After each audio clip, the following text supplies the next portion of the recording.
just myself and some other people for the company I used to work with wanted to get involved with Boulder Digital Works because like David and the program here is committed to turning out people that have this skill. And what you want is somebody that knows like a fair amount about a lot of different things like related to digital media, but also can do one thing exceptionally well.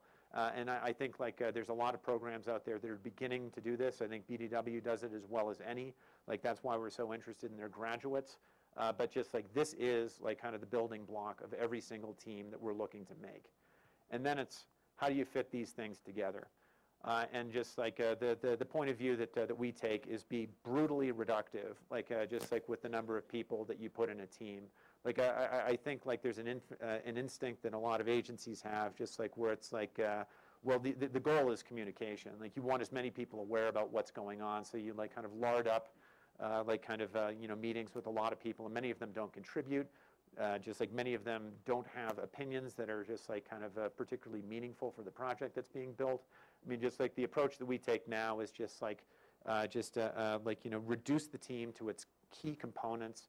We look at that as being creative, which could be like kind of a designer and a writer. Sometimes it's just a designer, a technologist, a producer, and a UX person. There's other very key inputs like kind of planning and strategy, business insights, analytics, like account leadership, things that like kind of frame that. But when you're in the act of actually making something, just a lot of that stuff falls away, and it's about like kind of making it. And I'll talk about this in a moment, but the other key thing is trying to draw your clients as far into this team as you can as well. If they know what they're doing, just like they become like kind of like a great asset in getting something made. And some of the best projects that I've worked on, and one that's going on right now, like the client is like kind of with us in a room, like helping us design a product. Like so there is no us do work for a few days, like show them something, have to explain why we're doing it. Like they're right there and they're helping to provide insights, like and they're like a part of building it rather than just like some external stakeholder. So the third one, and this is like I can move through this like kind of quickly. It's a little obvious, but the process and like process again. I think just like kind of you match to a product. Like it's not about like kind of like some rigid structure that you run everything through, or else if that structure is so rigid, everything's going to start looking like everything else. And just like a couple of things that we've started thinking about, like, and I've talked about this at other BDW projects. One, like, looking at problems with poorly designed teams. And it goes back to just like kind of the, distilling a team down to only its component parts.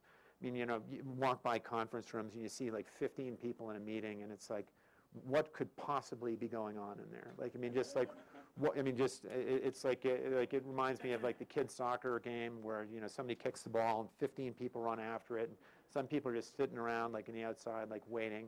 It's just, it's bloated, it's slow moving, just like it takes too long, and just like you get contributions from people that, like, not to be a jerk, but shouldn't be contributing to something that, like, not all opinions are equal. Like, as fascist as that sounds, like, I mean, if it's a product that I don't know anything about, like, I probably shouldn't be in the meeting, and I certainly shouldn't be, like, kind of offering opinions that direct it. Another one, and this is something that we're struggling with at my current employer, but we've got some exciting things that we're doing to correct it, is poorly designed physical spaces. Like sitting by department or just like kind of breaking stuff out across floors. I mean, just like creates natural friction between groups. Just like it makes it very difficult to collaborate, and worst of all, it requires like kind of like corrective actions in the forms of meetings and emails to allow people to get together and work. So I mean, just using co-location, like kind of taking groups, even like dealing with like kind of fractional allocations of people, and just like kind of forcing them together, like kind of in tight areas. What you want is somebody like kind of a producer or an account person picks the phone up, like gets some direction from the client, puts it down, and is literally like kind of telling people that are sitting within earshot what just happened. There's no meeting, there's no email. Like people are just like responding on time. That like something comes up in that meeting with the client, like it's not something that person can respond to. They put it on speaker, and the person's sitting right next to them and can kind of provide like just like direction. The amount of time that saves, like when you look at it like kind of over a week or a month, is remarkable. I mean, it just like, that's the biggest impediment to moving quickly, that I can see like in organizations that I've worked with. I mean, it's very difficult for me to understand how you can get things done like in a structure that's set up that way. Yeah, email, like somebody wrote an awesome blog post, so I should have put the link on here, just about like you should never write an email that has more than 5 sentences. But everyone's consuming like kind of emails on mobile devices. It's tough to read. Like, I mean, like this was a good one that I found. Like, look at the size of the scroll bar up here, just to give you a sense of how long that email is. I mean, just like that's cover your ass. Like, I mean, just like you try and write a bunch of things like in, and you say that you did your job, but that's not doing your job. Like, I mean, that's not a digestible piece of information. Like, I mean, just like if you have to write something that's that long, like pick up the phone and call somebody, or get off your ass and like go find the person that you're writing it to and tell them like kind of what's in there. But like stuff like that, like is like no one reads. And just like it's not doing your job, it's the opposite of doing your job. It's creating some unconsumable object that no one's going to read, and just it's just kind of sets you back. I talked about this. I mean, just like restricted processes, like particularly these kind of waterfall-y things that come out of like some software and like kind of like some project management dogmas. Like, processes where it's very difficult to go backwards. Like Tim's going to talk about like the agile development methodology, I think later today or tomorrow. But I mean, just it's very difficult to make interesting work if you preclude the ability to like kind of go backwards, or to like kind of act on insights that might come at inconvenient like points in the process. I mean, process is important. Like you can't have like complete anarchy, or just like no means of like kind of evaluating like forward movement. But just like setting something up that's extractive and unidirectional, like, I mean, just it's very difficult, if not, I mean, impossible might be a strong word, but it's very difficult to create like kind of like interesting project work like through like kind of like suffocating like process methodologies. And then, yeah, I mean, just like another thing is just like kind of looking at the difference between work. So I mean, like we do like kind of more banner development than I'd like, but with banner development, it's kind of like factory work. I mean, like it's a repetitive action that you can like kind of get better at. Like, I mean, you can tinker with processes, like how you get people to work together. But just like, there's some work that you could look at, like kind of an assembly line model, like just to like engineer out like kind of mistakes and improve efficiency. But for the most interesting work, I mean, just like the stuff that's most fun is like you look at something and you're not really sure like how you're going to make it.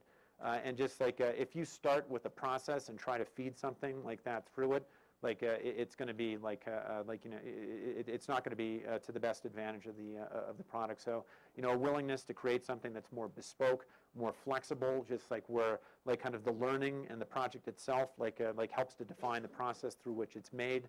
I think is important. And this is where like kind of good technologists, good project people that know how to like kind of invest in learning and just like adapt process, I think, are invaluable. I think this is my last slide, or second to last slide. So, I mean, like kind of in summary, and just again, Tim will do a better job talking about this than I did. I mean, just like there's a couple of just like summary points that I think are important to the creation of teams and like kind of the creation of more innovative and more interesting work. Like small empowered teams that have like kind of management oversight, but not in the way that like kind of historically agencies just like have managed teams. Just like tight co-location, just like ideally like not even cubes, like I mean people being within sight range of one another.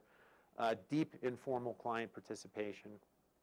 A minimal like kind of process that's both flexible and iterative.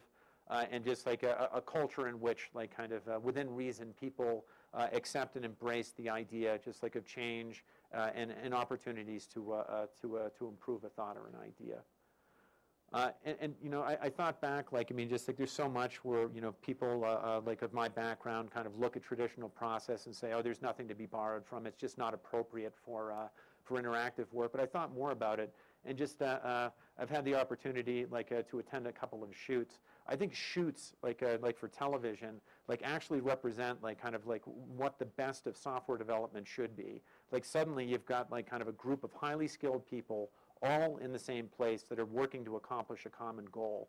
Decisions are being made very quickly. the clients there, just like kind of you've got an external director, like you've got producers, but just like the speed with which like kind of decisions are being made, like kind of like smart changes being like kind of like undertaken like due to environment or other things. It's just a shoot is actually a great metaphor just like for how like some software development processes should work.